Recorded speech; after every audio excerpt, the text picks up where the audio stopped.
പോയിക്കഴിഞ്ഞാൽ സ്വർണ്ണവില നല്ലോണം താഴത്തേക്ക് പോവോ? സ്വർണ്ണവില കുറയൂലെന്നാണ് പറഞ്ഞത്. ഇന്ന് എത്രയൊക്കെ സ്വർണത്തിന് റേറ്റ്? ഇന്ന് സ്വർണം 8400 രൂപ. 1400 രൂപയെ? ഇന്നലത്തേനേക്കാൾ നല്ലോണം റേറ്റ് കുറഞ്ഞല്ലോ. ഇങ്ങനെ പോയിക്കഴിഞ്ഞാൽ സ്വർണ്ണവില നല്ലോണം താഴത്തേക്ക് പോവോ? സ്വർണ്ണവില കുറയൂലെന്നാണ് പറഞ്ഞത്. 24 ക്യാരറ്റ് ഗോൾഡ് 10 ഗ്രാമിന് 1950 വില 99 രൂപ.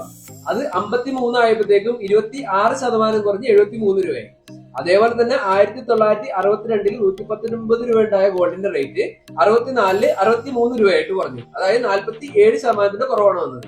അതേ ഗോൾഡിന്റെ വില 1975 540 രൂപ ഉണ്ടായത് 20% കുറഞ്ഞിട്ട് 1976 ആയപ്പോഴത്തേക്ക് 432 രൂപയായി. അതേപോലെ തന്നെ 1996 98 96 5160 രൂപ ഉണ്ടായ ഗോൾഡ് റേറ്റ് 21% കുറഞ്ഞ് 98 ആയപ്പോഴത്തേക്കും 4035 രൂപയായി. 2012 ഡാറ്റ നോക്കുകയാണെങ്കിൽ 31,050 രൂപ ഉണ്ടായ ഗോൾഡ് റേറ്റ് 2015 ആയപ്പോഴത്തേക്കും 15% കുറഞ്ഞിട്ട് 26,340 രൂപയായി. 1000 രൂപ ഉണ്ടായ ഒരു വസ്തു അടുത്ത വർഷം ആകുമ്പോഴത്തേക്കും അതിന്റെ വില 800 രൂപയാണെങ്കിൽ അതിനെ നമ്മൾ പ്രൈസ് കറക്ഷൻ എന്ന് പറയും. അതേപോലെ തന്നെ 1000 രൂപ ഉണ്ടായ ഒരു വസ്തു അടുത്ത വർഷം അതിന്റെ വില 1000 രൂപ തന്നെയാണ് എന്നുണ്ടെങ്കിൽ നമ്മൾ അതിന് പറയുന്ന പേരാണ് ടൈം കറക്ഷൻ. ഇന്നത്തെ ഗോൾഡ് വില 91,300 രൂപ. ഈ വില കൂടുമോ കുറയുമോ എന്നുള്ളത് പ്രേക്ഷകർ തന്നെ കമന്റിൽ രേഖപ്പെടുത്തുക.